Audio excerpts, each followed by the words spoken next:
Жалпыұлттық социал-демократиялық партиясының белсенді мүшесі ретінде, ЖСДП партиясының жастар қанатының төрағасы ретінде жеке басым Украинадағы майданда болып жатқан оқиғаларға баруда бірнеше іс-шараны жүзеге асырсақ деген мақсат бар.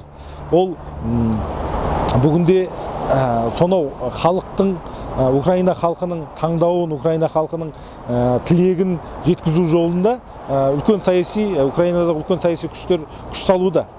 Олар нақты айтатын болсақ, сол жердегі тәуелсіз саяси көзқарасы бар үш партияны нақты келтіруге болады. Біздің мақсатымыз осы майдандағы Украина болашағы үшін болып жатқан іс-шараларды ұйымдастыру штабының, ұйымдастыру комитетінің мүшелерімен кездесу, олармен пікір алмасу, өз көзімізбен көру, оларға деген Қазақстан халқының тілектестігін, оларға деген біздің қоғамның үндестігін жеткізгіміз келеді. Нақты айтатын болсақ, бір жағынан жеке өзімді бүгінде болып жатқан Украинадағы оқиғалар өте терең қызықтырады.